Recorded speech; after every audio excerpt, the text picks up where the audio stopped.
वरदनं विष्णुं शशिवर्णं चतुर्भुजं प्रसन्नवदनं ध्यायेत् सर्वविघ्नोपशान्तये यस्यात्मभूतस्य गुरुप्रसादात् अहं विमुक्तोऽस्मि शरीरबन्धात् सर्वोऽपि देष्टु पुरुषोत्तमस्य तस्यान्ग्रे पद्मप्रणतोऽस्मि नित्यं प्रह्लाद नारद पराशर पुण्डरीक व्यासामृष सुख सौनिक भीष्मगल्भ्यान् रुक्माङ्ग उदव विभीषण पल्गुनादीन् पुण्यानिमां परमभागवतं नमामि जन्मादि अस्य यतो अन्वया इदरश्च अभिज्ञास्वराट् तेने ब्रह्महृदय आदिकवये मुह्यन्ति यः सूरयः तेजो वारिमृतां यथा विनिमयो यत्र त्रिसर्गो मृषा धाम्ना स्वेन सदा निरस्तकोऽहं सत्यं परं धीमहि धर्म प्रोचित कैतव अत्र परमो निर्मत्सराणां सतां वेद्यं वास्तवम् अत्र वस्तु सेवनं तापत्रयोन्मूलनम्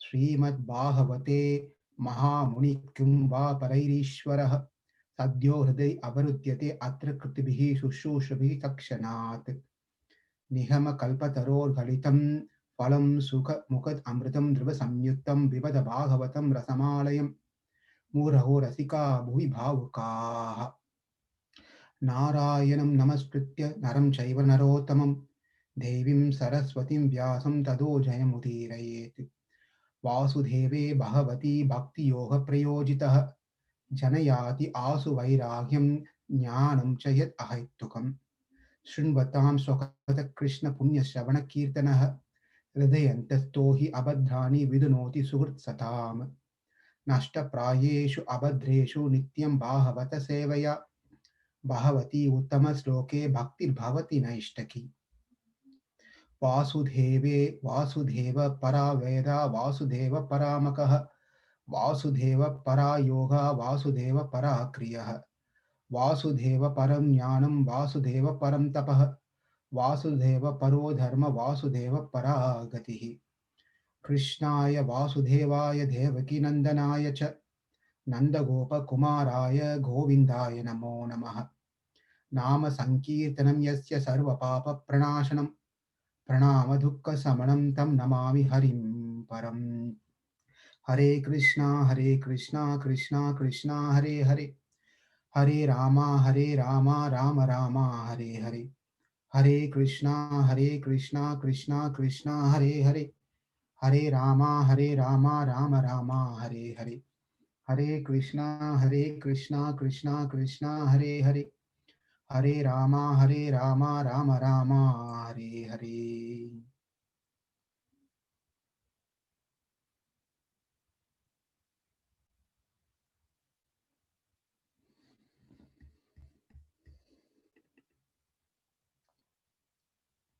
ओम नमो भगवते तस्मै यदा एतच्चित् आत्मकं पुरुषाधाय बीजाय परेशाय भी धीमहि.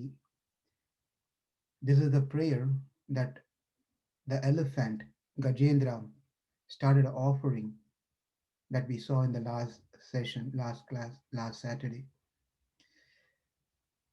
The crocodile caught hold of Gajendra's feet for 1000 celestial years, and the Gajendra elephant tried his best to somehow get released from the clutches of this crocodile. And also, Gajendra's friends, relatives, wives, children, they all tried to save Gajendra, the elephant, but there was no luck. They unfortunately had to walk away from the pathetic scene, unable to bear to see what's going on there.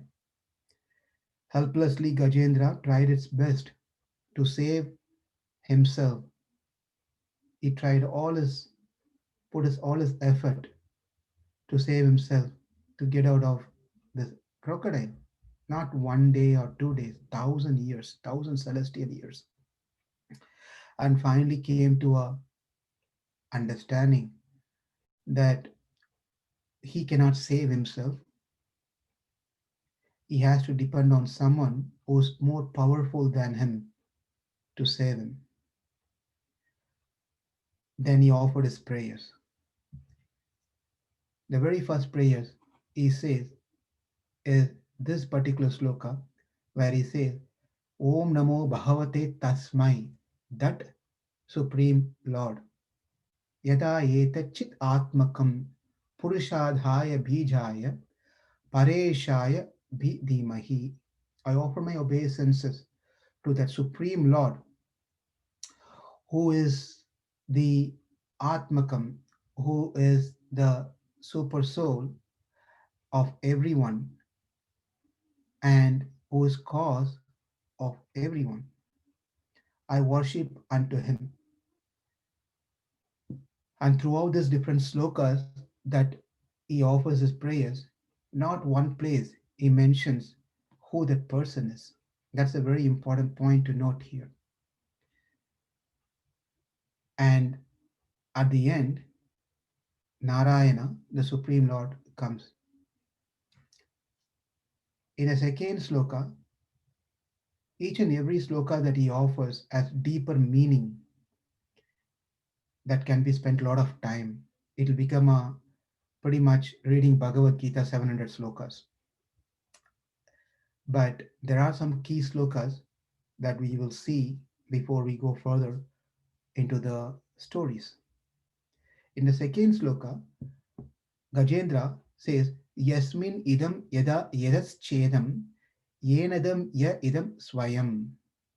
He says that that Supreme Lord is both instrumental and material cause. This is something very philosophical, but we have to understand that everything is energy of God. There is nothing that is separate from God. That is why we often hear that we are all part and parcel of God. When we say we are part and parcel of God, it is not just we as living entities, we as whole. That is including our body, including the things that we have around, that which is conscious and that which is unconscious, that which is moving things and that which doesn't move, that which is living entity and that which doesn't have life. Everything is Krishna's energy. Everything is Krishna's energy. Nothing that one can say God is not present in it. I have a I have a phone here. Is God present in the phone or not? Answer is yes. Is God present in us or not? We all know this answer. God is present in every one of us. But the question is God present in this phone? Well, I have an image of Krishna here, so you can say God is present here because because Krishna's image is here. But if I don't have a Krishna's image here, picture here, then is Krishna present here or not? The answer is yes. Irrespective of whether you have Krishna's picture, you don't have Krishna's picture, God is present everywhere. God is present everywhere. A person who can see God everywhere, let me see, give an example. We have some Matajis, ladies here. So you may be, even you make a trip to India, some people have this habit of wanting to buy something as they go to India when they before they come return back. They do shopping, especially if you're ladies. Then you go shopping of dress, saris, churidar, whatever you can think of. And also some are very fan or fond of buying jewelries. Some want to buy bangles, some want to buy different types of earrings, and then some want to buy so many different things. So if, for example, you go to a jewelry shop in India and then you go and ask this person that I want a gold bangle, and the person shows you a different types of bangles around there. Another person comes and says, I'm going to buy earrings. And some people like earrings with studded earrings. Some people like plain one. Some like dangling one, which is drops. And someone like the studded, it doesn't move. There are different varieties of earrings. So if you don't find that earring that you're looking for, if you don't find the bangle that you're looking for, then you go to the next shop, jewelry shop, and you go there and ask, can I want to see earrings, I want to buy earring, and that person shows all the earrings that person has. Now, if you like it, you buy it. If something is of your liking, you buy it. Otherwise, you just say buy and get out of it. That's what we do. Correct? Now the shop closes. All the shops closes. Night time, a thief comes. Okay? Somehow he entered the shop.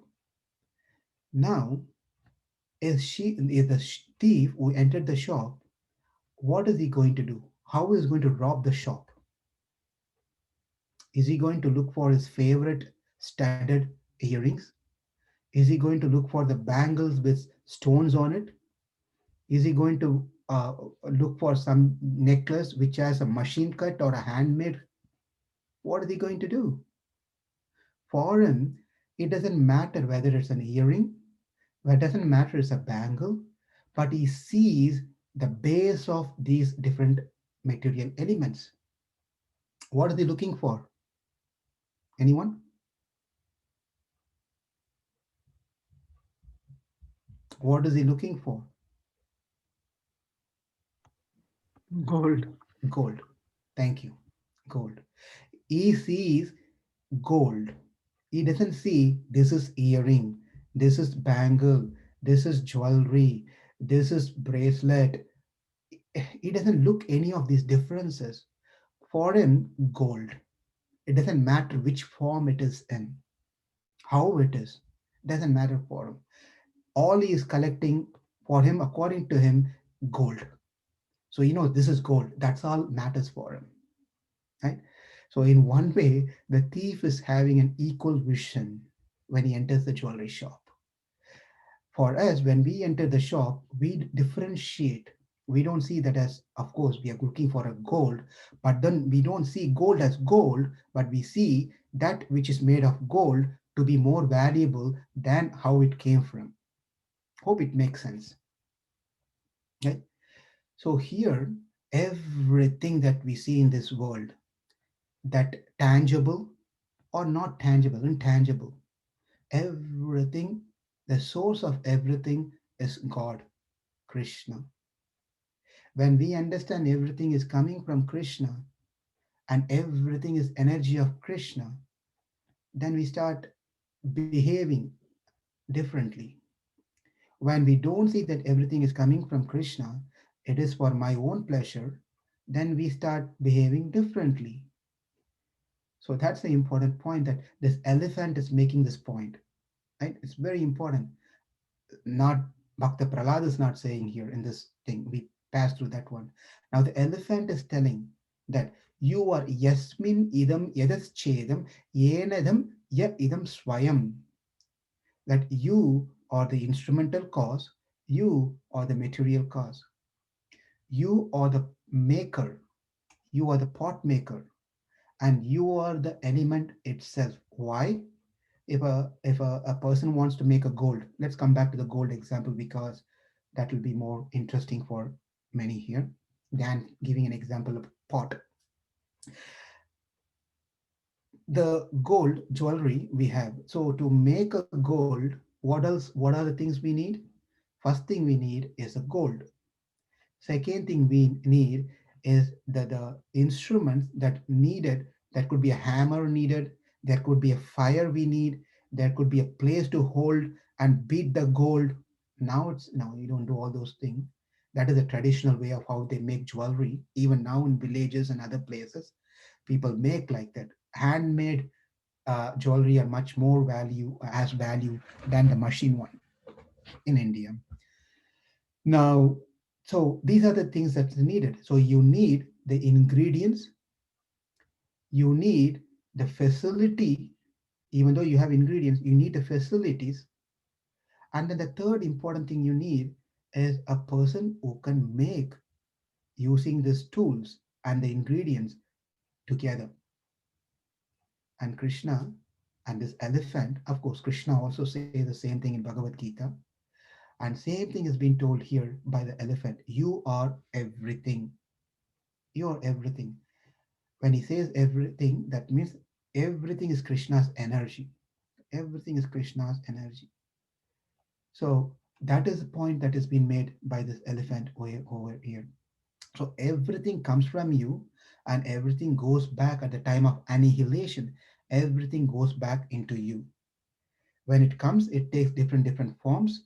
When it goes, it reverts back and finally go into an unmanifested state. Prakriti, Mahan, Ahankara. Ahankara are divided into three aspects: Satvika Ahankara, Rajasa Ahankara, Tamas Ahankara. And from these different Ahankara, you get Pancha Tanmatra, Pancha Indriya, Karma Indriya, Jnana Indriya. And then comes Manas. And with all those different things that came from God, makes this world and makes this body, and the Jivatma gets into the body, and the life starts from there. Everything source is Krishna, Narayana, Vishnu. He is the cause of everything. If he's cause of everything, not everyone understands that he's cause of everything. That's why Krishna hits its head, saying that not everyone understand that I am cause of every single thing that you're seeing. Why? Because we are all so much engrossed in our day-to-day activities trying to enjoy matter, not the spirit. Spirit is Atma and Paramatma. But most of the time, we are spending lots and lots and lots of time how well I can take care of this body that I have, right? I have. What else I can do to keep my body healthy, keep moving, keep going so that I don't lose this body? That's how we are working so very hard. Dehatma Buddhi. That means I am this body. That is called Dehatma Buddhi. And in this way we are so much busy to maintain our body and extension of our body, and there's no time we are finding to take care of our atma or even think about paramatma. Or we become so much learned in material science. We become so learned that we think that we know better than anyone else. And people who are into the bhakti, people are talking about, do bhakti, devotional service and believe in God, are all useless people because they are handicapped.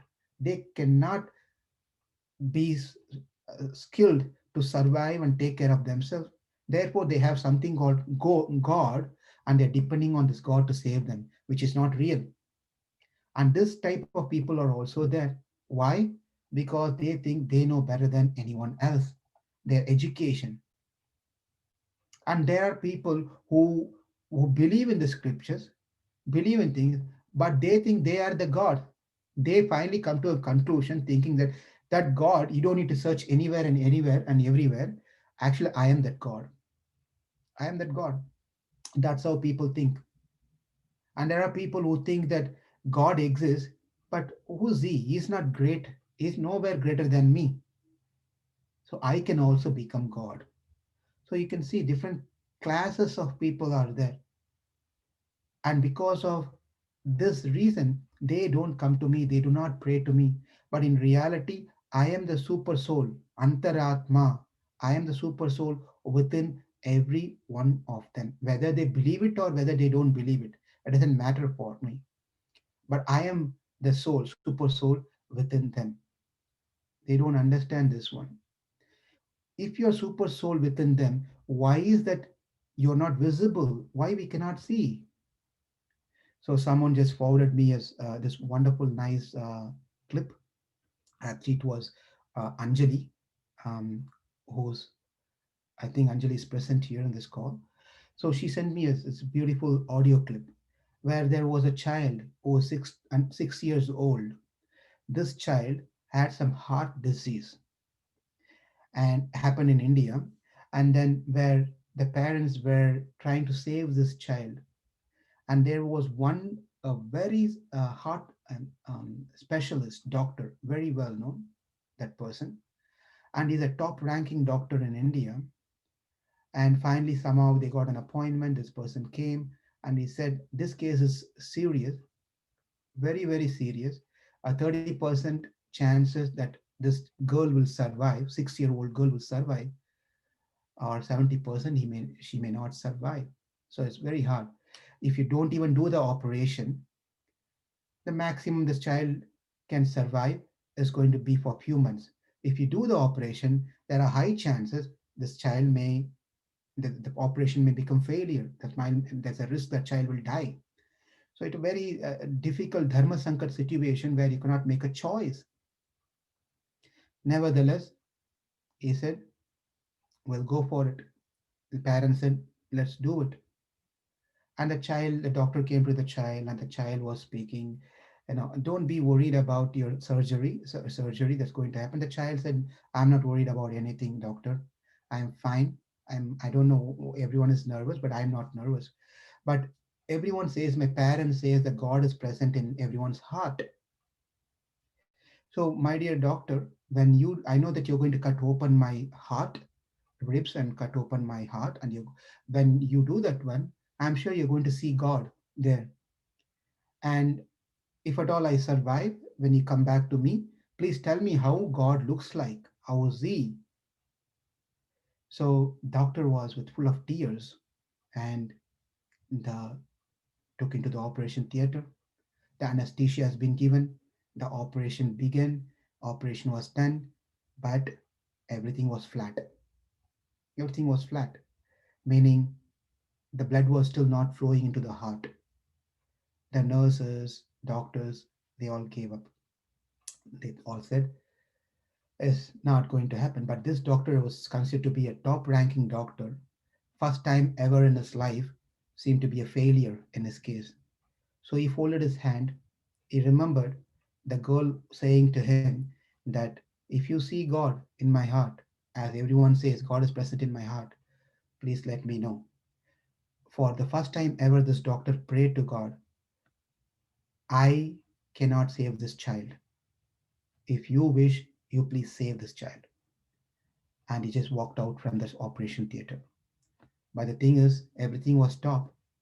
Nothing was happening. Within few seconds, few minutes, the doctor has been called. To his surprise, the nurse said, "The blood is flowing. Everything seemed to be normal. The heartbeats are normal." Everything was normal. The doctor was completely surprised. Never ever seen this in his entire career of 40 years. This one. And his faith towards God has increased at that point of time. Then he understood, it is not me who is doing all this thing, it is God. If he wants to make someone survive, I become an instrument, therefore this person becomes life. If God decides this person is done, how much ever I try, I cannot save anyone. This person understood, doctor understood. When I was hearing this particular audio clip, the way that it was ended is quite interesting. That is, now the doctor is in a dilemma because the girl survived, and he's going to face this girl. And the first question this girl is going to ask the doctor is, "Doctor, please tell me how the God was to look like, because he opened my heart. Paramatma is situated in the heart. Therefore, please tell me, how was God? How was he to look?" So, what am I going to tell to my patient, my client? I don't know what I'm going to say. I know very well God saved this child. It's not me. I have complete faith. It's not I did not do anything. I gave up, in fact. I prayed to God, and it is God who saved this child. But what am I going to say? Someone advised him, told him that God cannot be seen. God can only be experienced. Please tell this to the child. That's how the whole clip ended. Until that point, everything was perfectly all right with his audio recording. But the last statement of this one, "God can only be experienced, cannot be seen," is not as per Bhagavad Gita. God can be seen. God can be seen. And that exactly what Krishna keep on telling, even in the seventh chapter. You can see me. You can see me. But what is that? That you, why is that you cannot see me? Yoga Maya, because of the thick curtain that is blocking between you and I. If the curtain is removed, you can see me completely. Now that God can, it is true, one has to experience God in a day to day life when things are happening around us. Every single thing is an experience for us to for us to be proved that God exists. God exists. That's an experience that we can feel. I want to do something I cannot do. Why? I can't even expect something comes on my way without even me praying for. How is that? I cannot breathe without this air around us. Who gave this air? I cannot see things without my eyes. Who gave this eye and power to see? The lights around me. Who gave this light? Every single thing we can experience in our life, presence of God. There's no doubt about that statement. But that's one level of understanding. But beyond that, it's not that we cannot see God, we can see God. Krishna himself says very clearly, when you remove the thick curtain in front of you, I am visible to you. Now, for example, this elephant is giving an example, beautiful example. Arani, there is a wood called Arani wood, which is used for yagyas and sacrifices. You do fire sacrifice. The Arani wood is the wood that they use it for burning the fire in the yagya. Now the wood, right? In those days, now that when you have any homa or yagya at homes, you call a priest, and the priest comes. He sets up this homa kunda, the yagya kunda, and then he places all the wooden things, and then he takes a matchstick and then burns the stick, and you he starts chanting mantras and offer the ghee and whatever he needs to offer. Everything has been done. But how did he bring the fire into the yagya? By matchsticks, right? But in those days, they don't use matchsticks. They don't use it. They use the stick itself. The stick itself. They rub the stick like this, and the fire comes out of it. Surprising, right? It's interesting. You rub two pieces of wood, and the fire comes. Maybe it may not be surprising for us because we often hear the news from California in the forest fire. No one goes and put the fire there, but fire comes. No one really put a lighter or a matchstick or nothing. But fire get caught. How did that happen? Rubbing of the woods, rubbing of the wood, the one tree branch with another tree branch, and then they rub with the wind, and then keep rubbing, and the fire get produced. The question to all of our audience here: where was this fire present then? How did the fire come? How did the fire come? It is a wooden, it's a tree, it's wood. Where did the fire come? The answer is things cannot come from nowhere. It has to be present in a certain state. If it is not present, it's not going to come out. That's a that's a truth. That means the fire is present within the wood on a subtle level.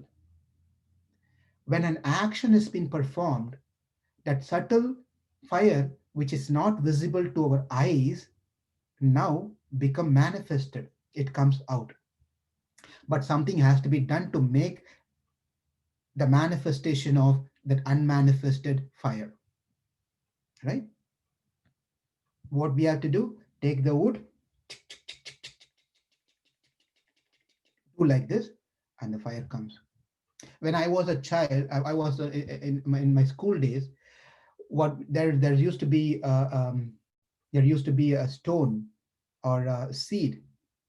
And what we used to do, I used to play with my friends, is I take a piece of paper, right, and then use this stones, and like this rub it, and then keep it close to the paper, and the fire get caught, the paper burns.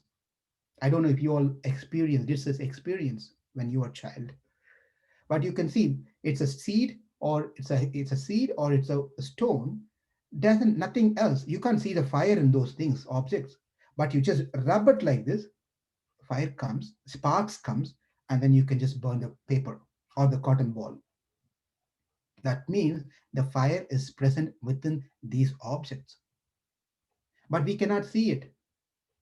That doesn't, just because we cannot see it doesn't mean the fire does not exist in. To see that, we have to do something so we can see it. Everyone knows about yogurt, right? The curd, the yogurt. Where does the yogurt come from? Do we have any children here? Yogurt, Prabhuji? yogurt. You know what yogurt is? Yes. Okay. So where does the yogurt come from? From cow. Directly, yogurt comes Milk. from cow. Milk. Ah, milk. Correct. Where does the milk come from? Cow. Cow. Very good. So the cow does not give directly butter. Cow does not give directly yogurt. The cow does not give ghee, clarified butter, or chas, meaning the buttermilk. It gives milk. Then that means butter is present in the milk, yogurt present in the milk, ghee present in the milk, buttermilk present in the milk. But if I am going to go and ask my wife while I'm eating, give me butter, and because she heard this lecture today, instead of giving me butter, if she goes and gets me a glass of milk and pour it on my food and say, here it is. You already said butter is there in the milk. Therefore, what difference it make? Take, instead of butter, take this milk. That's not going to be the same taste. It's not going to be the same. But we all know milk has ghee in it. Then why are we not able to see the ghee in the milk? Because it has to be processed. We have to do certain process in such a way the milk is boiled, and then it becomes yogurt, and then after a period of time you churn it, and then you remove the water, remove the other content, and then the ghee comes out of it. There's a big process to make the ghee out of it. You cannot, even though the ghee is present in the milk, we cannot see the ghee, presence of ghee in the milk. Even though God is present in everyone's heart, we cannot see him for this reason, because we are not processing. We are not processing, churning our heart. We have to churn our heart. Unless we churn our heart with bhakti, we won't be able to see God. We won't be able to see God. Therefore, it is important, this example this elephant is giving, that like the fire is present in arani wood, the wood covers the fire which we cannot see. The Supreme Lord, Narayana, is present as Antaratma in every single thing. And not only is present, not simply present and doing nothing, he is a Ishvara. He controls and he directs and dictates the entire creation, entire world. Therefore, it is true that God is present in everyone's heart, and it is also true we should experience God in the presence that, but it is also very true that we can see God. To see God, we have to get a proper understanding of God and practice bhakti. Unless and until we practice bhakti, we will not be able to understand and see God. And that is what Krishna says in Bhagavad Gita also. And if we don't do this one, we will be continued to be contaminated further into this heart, which makes our curtain of Maya thicker and thicker and thicker and thicker. And we get too much attached to relatives, family, friends, money, position, name, prestige, and all those things. And only very less people who cultivate that knowledge wanting to come to Krishna are not many people, very, very, very few people. That's what Krishna says in Bhagavad Gita also. He says that Bahunam Janmanam Ante Jnanavan Mam Prapatyate Vasudeva Sarvamiti Sa Mahatma Sudurlabha. It is very rare to find such people who worship and come to me. Very, very rare. And the elephant further prays that, my dear Lord, you are Aksharam Brahma, Tam Aksharam Brahma, Paramam Paresham, Avyaktam, Adi Devam, Adhyatmikam, Gamyam, Yoga Gamyam, Atindriyam, Sukshmam, and then he said, Ati Dhuram, Ati Dhuram, Anantam, Adyam, Paripurnam Ide. These are all words of explaining whom he is addressing to. He's telling all these beautiful words addressing that God, again, without mentioning the name. Paresham, Isha means controller, Paraisham means a supreme controller. Supreme controller. Isha means controller, supreme controller. We are all controller of our family. We may be controller of our family. We might think we are controller, but let's be in that illusion to make us happy. But none of us are controller. Paresham. Krishna is a supreme Ishwar. Avyaktam. Vyaktam means that which is obvious or visible. Avyaktam means even though he is controller, is not visible just like you and I. Is not that easily visible to anyone. Is not. But he is visible. He can be achieved by process of yoga gamyam, by bhakti yoga. By bhakti yoga. Atindriyam. One cannot understand God, Krishna, just by his senses. By his senses. Why? Because ati dhuram. Ati dhuram. It's quite interesting that God is dhuram. Dhuram means far away. Right? Where is God? Sometimes whenever we say think about God, immediately what we do? Like this. Oh God. We see up somewhere on the ceiling, which we cannot go beyond the ceiling that I have on my house here, but we see somewhere up. Somewhere up. Oh, God is somewhere there. Ati Duram. He's too far. Therefore, it's very difficult to see God. Ati Duram. But Saulabham, Saulabhyam, even though is too far, is very easy to access because he's even present in within us as Paramatma. He is unlimited. Anantam. Ananta means unlimited. Ananta Kalyana Gunam. Ananta Kalyana Gunam means he has unlimited, wonderful, wonderful, beautiful qualities. I, if I want to tell myself what are the good qualities I have, which I don't have, but I might be imagining an illusion that I have this quality, this quality, this quality. I can number 4 5 qualities, right? Thinking that I have these good qualities. And not necessarily whatever the good qualities that I have is in full. It could be only 0.05% that I am good. But I think myself 100% that I'm good in that one. I'm thinking that I'm a wonderful person, right? But God is Anantam, Ananta Kalyana Gunam, means He has unlimited good gunas. Guna means qualities, unlimited qualities. For little we have, we start thinking great about ourselves. That's a problem that we have. If at all we are doing something good, we start thinking I'm the best of all the people in St. Louis, in this world, because you see, I'm doing this one for everyone.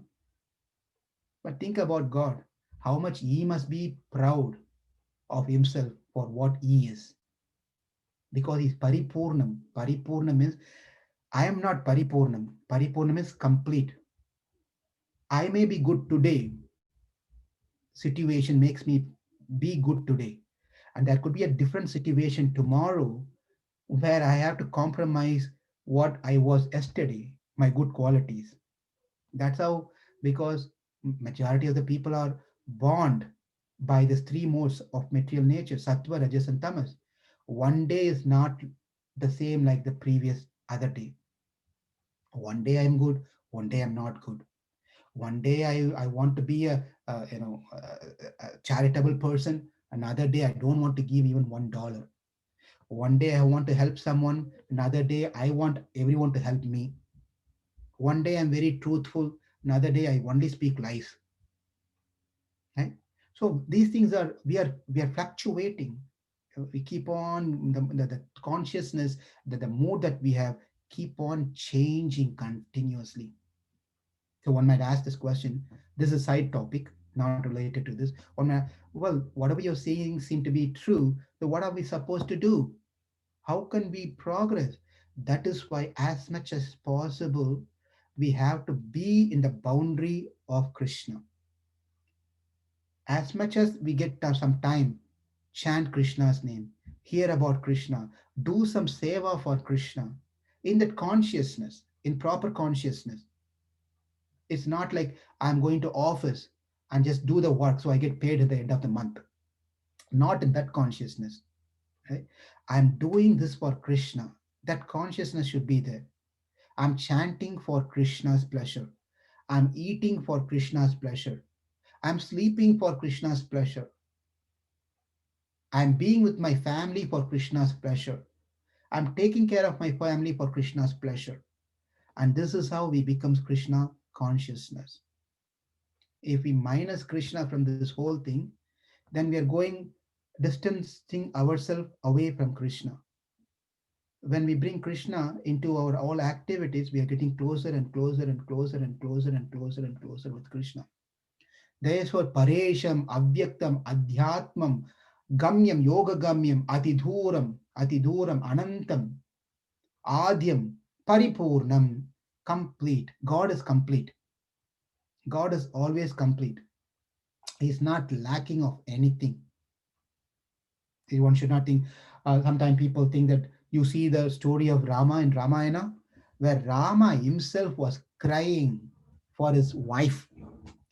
That means he is also going through karma, right? People might speak like this. He is also, that is not the case. Rama is not crying because of his karma. Krishna is not crying because of fear of his mother trying to bind him with the ropes. That is not why they are doing these things. For us to understand why they are doing this thing itself requires a level of faith in God. Level of faith in God. And that faith will only come if we associate with those people who have the faith. If we try to associate with those people who doesn't have a faith, we become faithless. Therefore, we have to search for those who can give us faith in our life towards God, and try to take advantage of those people by associating with those people, by serving those people, by hearing from those people, by asking questions, useful questions for their spiritual progress from those people. It is important. And this is exactly what this elephant is saying here. And this elephant is saying that, my dear Lord, I'm not wishing to live anymore. This is how he says. Ichami kalena na yasya viplavas. He says, I'm not interested in living any further. I'm done. I'm done with this world. I got enough what I need to get. I understood who can save me, who cannot save me. I understood that money that I saved cannot save me. My family, my wife, my children, my friends, my etc. None of those can save me. It's only you. I've been depending on all these facilities that I have, thinking that these are the things which is going to save me. Now I got a very good lesson. Nothing can save me. Therefore, I'm not interested to live any further. This is what it says. Elephant says, I wish no further days to live. when you release me from this crocodile, I know that you're going to release me from this crocodile, release me from this body, release me from this body, right? What a higher consciousness this elephant should have been having. How I can't even imagine, right? That is the greatness of this elephant. I want to be released. Soham Vishwasrajam Vishwam Avishwam Vishwavedasam Vishwatmanam Ajam Brahma Pranatosi Param Padam. He says, my dear Lord, release me from this old clutches. I pray to you, I beg to you. Only you can do this because you are the controller. You are the one who can give moksha, and you are the super soul within this universe. So please help me. No other way that I can be saved. No other way that I can be released from these problems. Therefore, my dear Lord, please take care of me. When he said this one, the Lord arrived on the spot. When he came with the on this is Garuda Garuda Vahana. The reason why he came with Garuda is because Garuda is none other than the Vedas. Garuda is none other than Vedas. So when the Lord came to save elephant, he came with Garuda to say, "Here I am, whomever you just called out, with whatever names you mentioned, without mentioning my name, you said so many things to make you understand whatever you said is in the Vedas. That means Garuda is here, and that which is mentioned in the Vedas is me, I." So the Lord came with the Vedas, that is Garuda, so that there's no question in the future that how do you say that he is that God who the Gajendra prayed for? Well, I came with Garuda. Garuda is the representative of Vedas. That means Vedas says that I am the Supreme Lord. Therefore, I am here. And all the devatas who are situated there were very, very happy. They're very, very happy because they all know they are not qualified by that prayer that Gajendra offered. None of them were qualified because all the terms that have been used by Gajendra is mentioning directly to Krishna, Narayana. Therefore, Narayana appeared right in front. When he came down, he got off the Garuda and then he lifted the elephant. And of course, he chopped the head of this crocodile and he took the elephant. And there are acharyas who goes deeper into this pastimes, this lila. They say that the Lord has the uttara means that on the top he has uh, a cloth chadar. He removes that, he tears open that, and then he, like a band-aid, right? He takes care of that wounded portion of this elephant. He just covers it so that there's no any more further bleeding happens.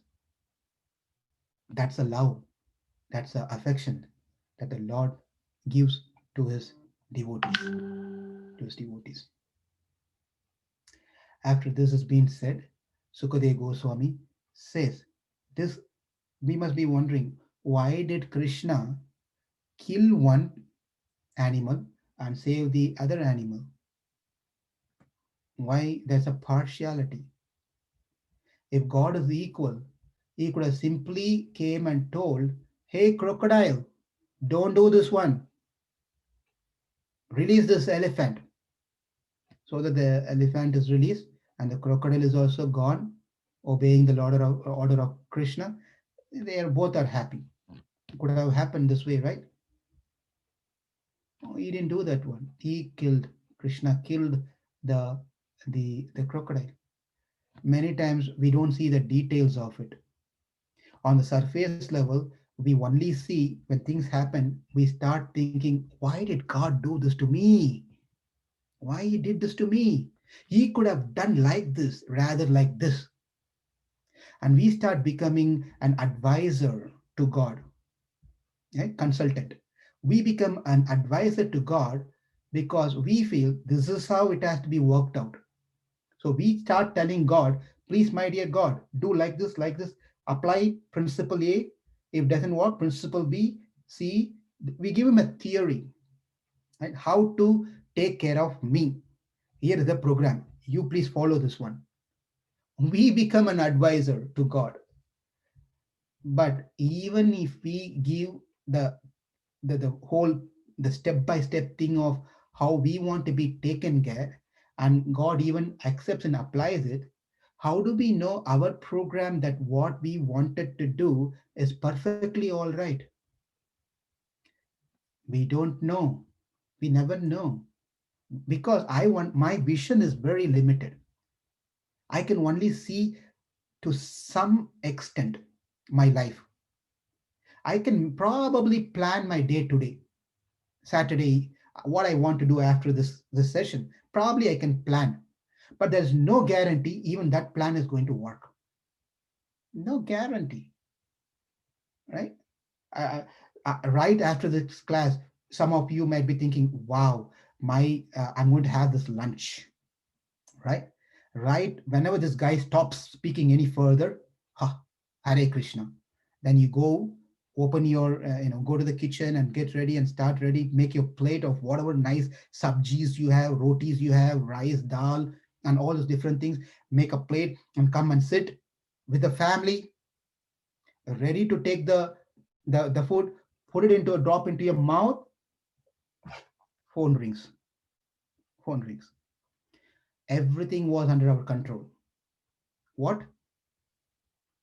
Your food is there, ready, place is there, someone is ready to give you the food, everything is ready. At 12:30 I want to have my lunch.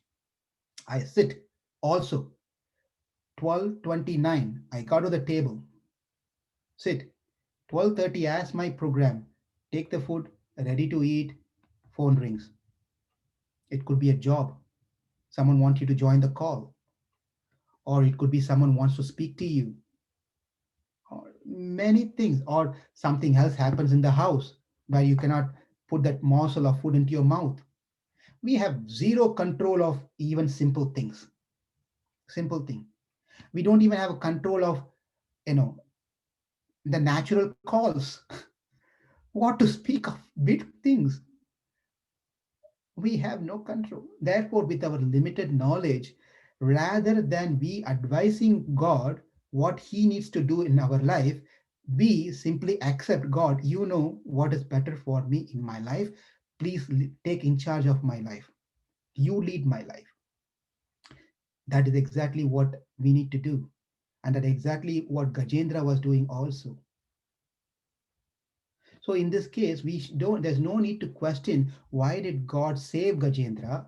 Why did he kill the crocodile?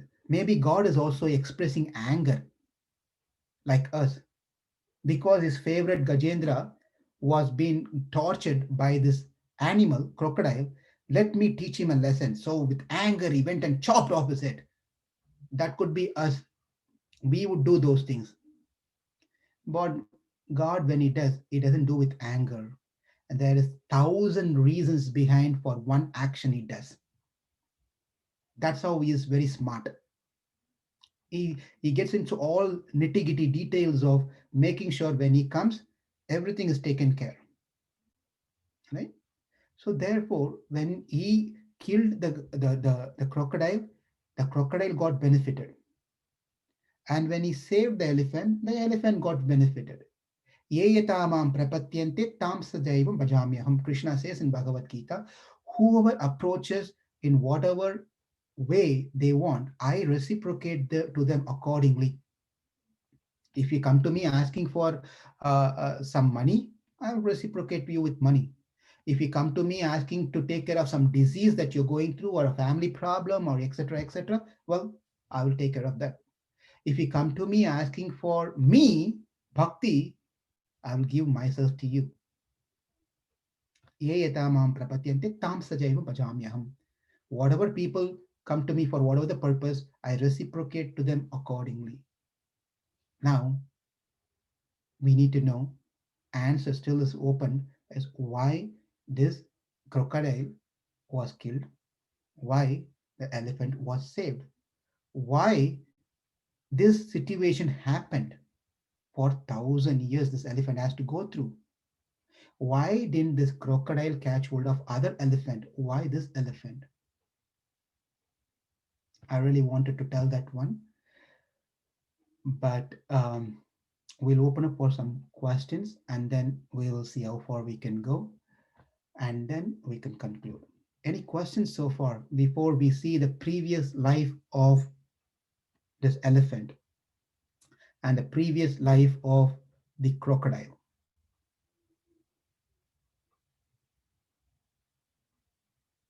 If not, let me go ahead and finish it and open up for questions so we can conclude this session. In the previous life, this crocodile was a Gandharva whose name was Uhu. Yes, may sound funny. That's his name. Uhu was his name. Okay. Gandharva. He was so handsome, so beautiful form. He was very nice to look. But one day he was bathing in the water. That time there was a rishi, Devala Rishi. He was also there in his meditation. This Huhu, in his playful mood, went and pulled this Rishi by his feet.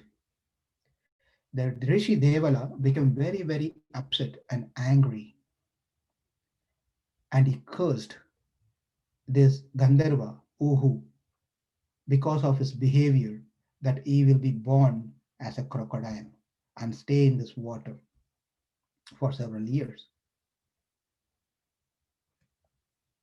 In southern India, called Dravida Desha, there was a king by name Indradyumna.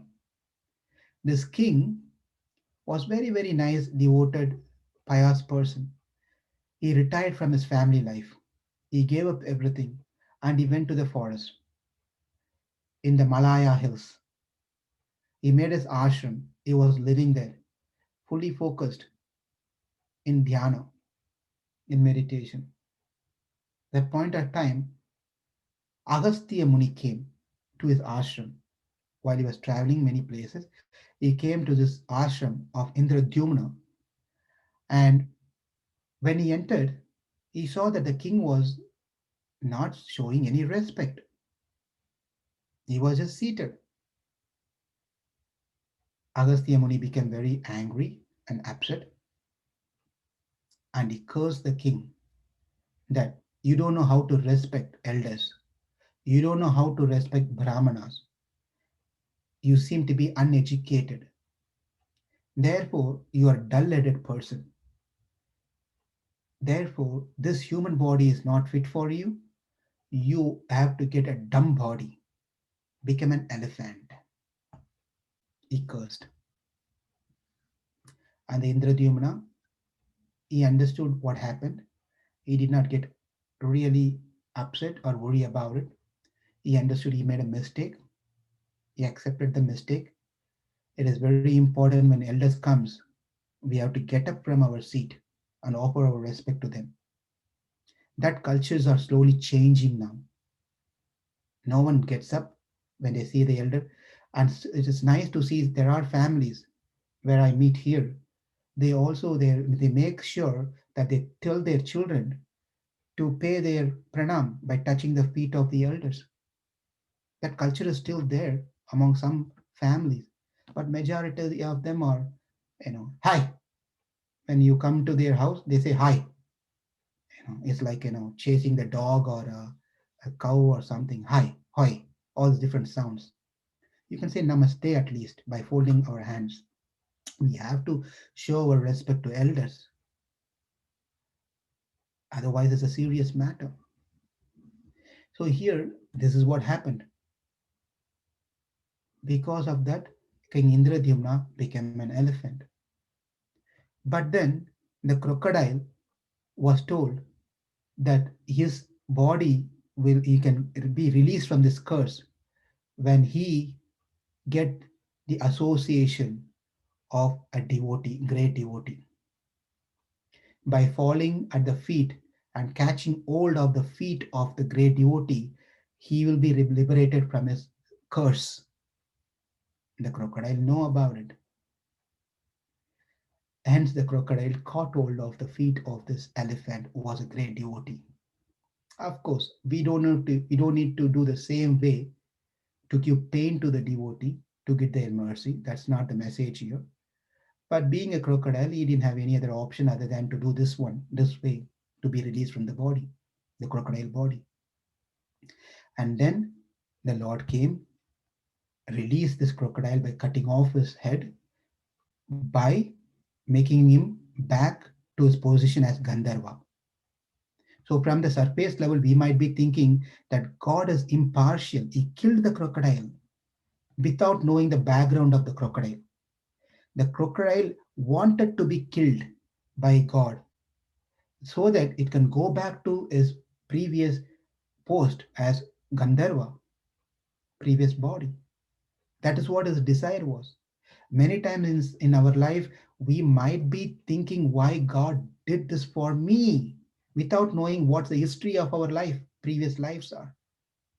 So, whatever God makes, whatever God does, perfect. There's no mistake in it. He never commits one mistake. There's no bug in God's program. It's a bugless program. And this program, is software, doesn't require virus protection, is virus free. And there's no upgrade also needed, no new patchwork or fix packs or upgrade of software, none of those things needed because God is Purnamadam, Paripurnam. He is Purnam, he is complete. His plans and his programs are also complete. We should know that. And that is why these examples, the stories has been told to us. After the Gandharva, he got his body back. The Gandharva body is circumlated, the Supreme Lord offered his obeisances and he departed to Gandharva Loka. Whereas the Lord, with his elephant, was ready to depart to the spiritual world of Vaikunta. At that time, Sarupya Mukti, the elephant got a Sarupya Mukti, meaning the form of the Lord, four-handed form. The Lord has Sankha Chakra Gada Padma. Likewise, this elephant also got the four-handed form, went back to Vaikunta. The Lord personally took him back to Vaikunta. Whoever hears this story, whoever recites this Gajendra Moksha Stotra, they get the knowledge, the true knowledge at the time of death. At the time of death, they will be revived with proper knowledge of Krishna consciousness. Like how Gajendra, at the time of death, he was able to recollect and remember Krishna. We will also be able to remember Krishna at the time of death if we recite Gajendra Moksha prayer every day in the morning. So let's all completely immerse in this story and see how we can apply this in our life. And the very important key point here is we teach our children slokas and mantras right from their beginning. Why? It helps them when situation comes. Because of the previous life practices of chanting names of God, Indradyumna was able to remember in his body as elephant by the grace of Krishna. because he practiced chanting, because he practiced bhakti in his previous life, that all came in use in the difficult situation. He was able to recollect, not because of his power. God made him to recollect, helped him to remember. By that, he was able to chant his wonderful mantras. Therefore, we all have to remember the practice in our life is key point and very important, so we can remember God at the time of our death by the mercy of Krishna. With that said, we completed Gajendra Moksha, and the next class we are going to enter into another beautiful story, a churning of milky ocean, where asuras and devatas they gather together, they churn the ocean milk to get a nectar so that they can live forever. And nice things are there in the story, and we will meet again next Saturday to enter into the ocean of nectar. With that said, we'll open up for any discussions or questions or comments. Thank you. Hare Krishna. Uh, Prabhuji, Yes, I have a comment. you have a comment? Yes. Yes, please. The whole class. Like the whole class. Yes. What is the message you get out of this class? Um, that we can also remember God in depth. At the time of death, we can remember God, provided now we start practicing bhakti. Correct? Correct. We should not be waiting until we've been called into the hospital, called into the deathbed. That time we don't know whether we'll be able to speak, whether we'll be in a proper consciousness. We don't know. So better we make our life Krishna consciousness every moment. Thank you. Thank you for sharing your comment. So we'll see here. Anirudh, what did you learn from today's session? Always, Prabhuji, Yes, Anirudh, always thinking Krishna always thinking about Krishna. Okay, that's a very important thing. How do you always think about Krishna? by chanting. By chanting, by eating Krishna prasadam, by reading slokas and stories of Krishna, and doing your schoolwork for Krishna's satisfaction. Correct? That is also Krishna's consciousness. Yes. And taking care of your mother and father and listening to what they say is also remembering Krishna. Yes or no? Yes. Okay, very good, Anirudh. Thank you. Any other children we have here?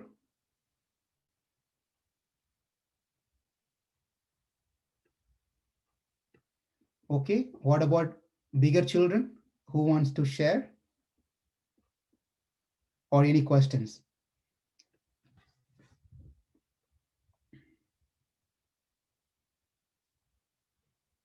Sujana ji, you usually have some questions. You have any questions or comments? No, Prabhu, thank you very much. I'm good today. What about Thank you Greg? very much. Thank you. Mr. Greg, you have any questions? Is there any Hare, question in the chat room? Hare Okay, Krishna. I yes. posted a question in the chat, please. Mhm. Okay, Veena Mataji, let me read the question. Thank you. Since Krishna has planned for everyone and nothing will go without his plan, what is the ideal prayer that we should ask for while praying Him? Hare Krishna, Krishna Krishna, Hare Hare, Hare Rama, Rama Rama, Hare Hare. That's a prayer. Do you know what the meaning of that prayer? My dear Lord, Krishna, Rama, engage me in your service. That's the meaning of that prayer. Acharya has given the meaning of the prayer is that please engage me in your service. That's the only prayer we should ask for. Everything else, let him run the show.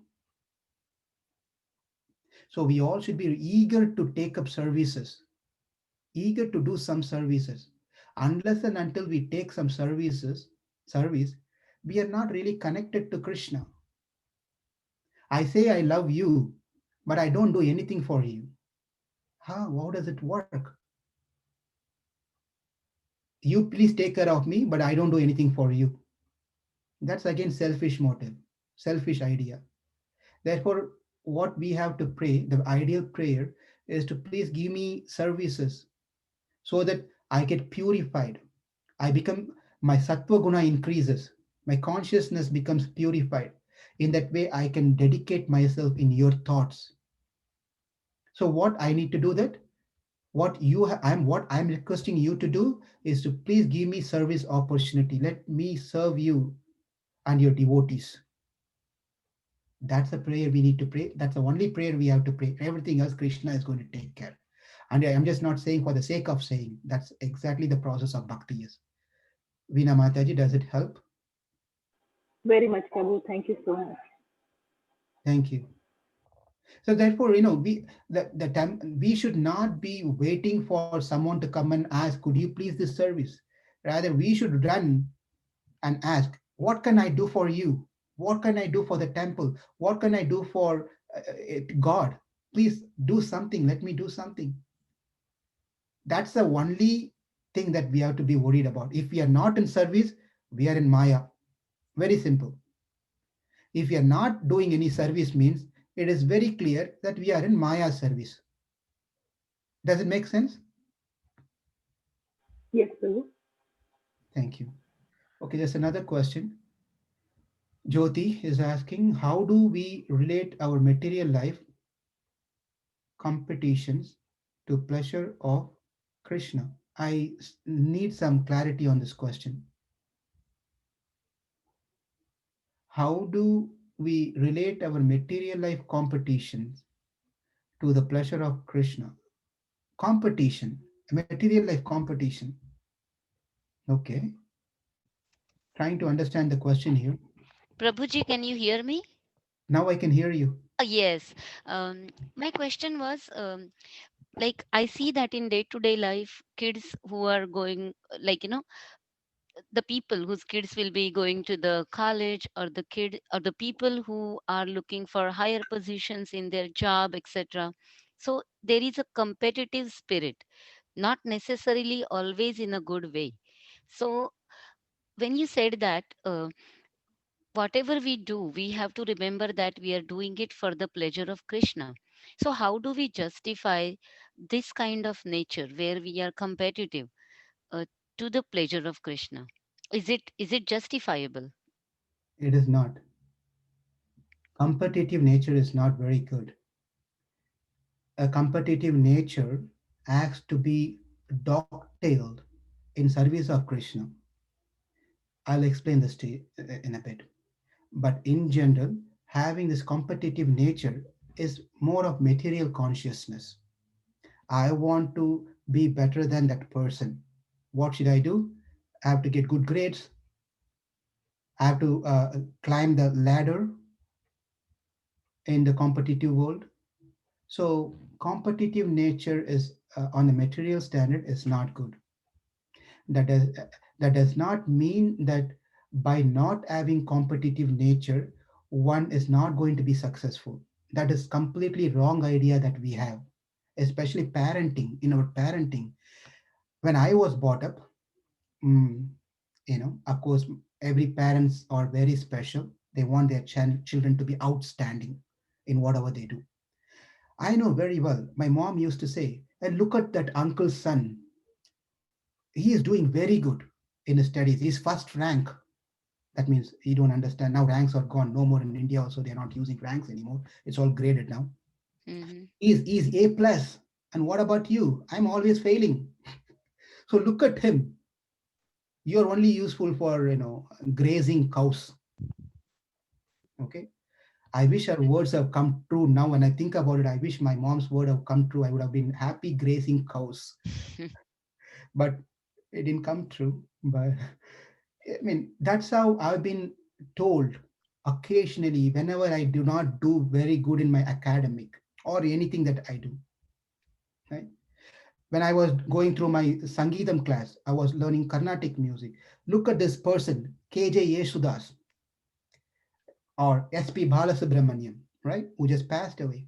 Great singer. How he's singing. Then, friends, we start thinking, when will I become like him? When will I become outstanding like him?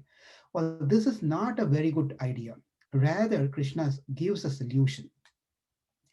You don't do things for on a competitive basis, but do things for my pleasure. You become outstanding for my pleasure. When you think you're doing for me, I make you outstanding. You don't need to worry about it. Mm-hmm. But when you want to think of wanting to be better than others, then that's going to put you into a very dramatic in a situation, depressed situation if you're not going to be successful. Many children have committed suicide for that reason. Mm-hmm. Why? They did not get A plus. They did not go. They killed themselves. We heard so many such stories. Mm-hmm. So bringing children in a competitive world is a different approach. But making them to be competitive by comparing others is a disease. Is a Mm-hmm. disease to mind. Is a cancerous disease to our mind. Comparing and competition is a cancer to our mind. Therefore, it's not a good advice to bring our children in that way. This could be a parenting, this could be a session by itself, but I just want to address this one because how to do this one, what to do this one are details which Mm-hmm. I have not addressed. But to just your answer your question, remove that idea. We should remove that idea of wanting to be competitive. Mm-hmm. Rather, let's do the best that we could. Hmm. That's it. Makes sense. Yeah, that doesn't mean that we should not do good to anyone, however they are. I don't care whether I get A plus or zero. I mean, D or F. I don't care. That's not what the message is. Mm-hmm. Do your best, but don't compare yourself with others. What Okay. you have, you are special in that Mm. way. Got it, Every Prabhuji. one of us are special. But Yes, Prabhuji. in this process, cultivate bhakti. I am doing for the pleasure of Krishna. Mm-hmm. I want to get good grade to please Krishna. I want to get a good job so I can use my money, my things in service of Krishna. So that is how we should think in Krishna consciousness.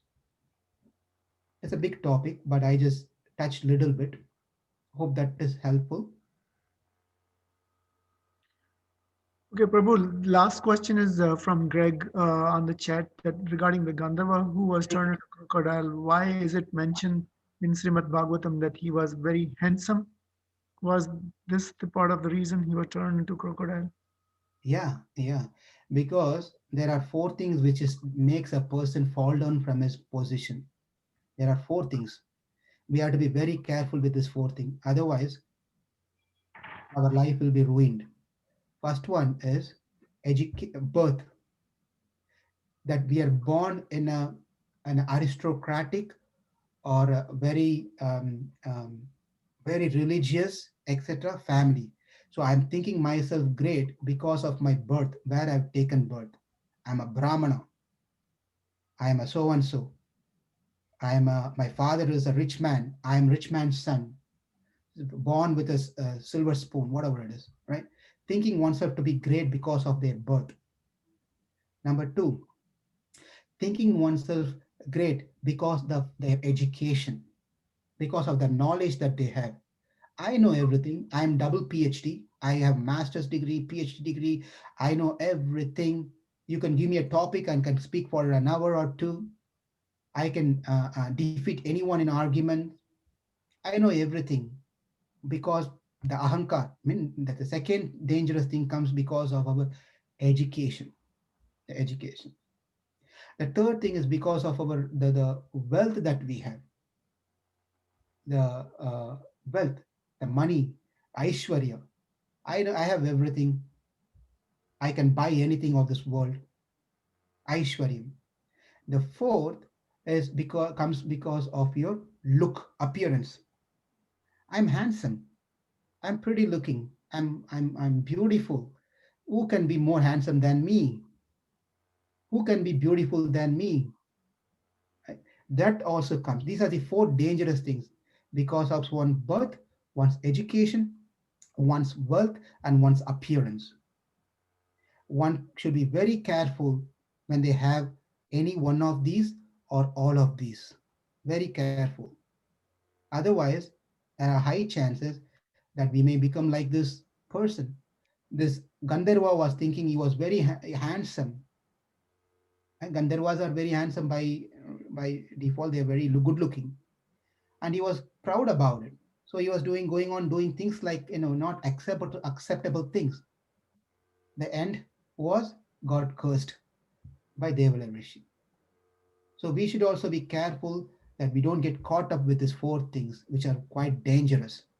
Therefore, better are those people who are not born in a high class family. Better are those people who doesn't have proper education. Better are those people who doesn't have wealth. Better are those people who are not good looking. In much way, they are not going to be proud about any of these things because they don't have these things. Their chances of getting bhakti and coming closer to God is much more higher in degree than those who have these any of these things or all of these things. Hope that helps, Mr. Greg. Okay, with that said, it's 8 past 12. We can stop here, and if you have any questions or things, please bring it up to the next session. Back to Ashok Prabhu. Yeah, Thank Prabhu, you. thank you so much. I think we are already past time. Did you want to say something about Nalini ji's? Okay, all right. All right. Yeah, we'll wait. Sure. All right. Okay. Thank you so much. Thank you all. Hare Krishna.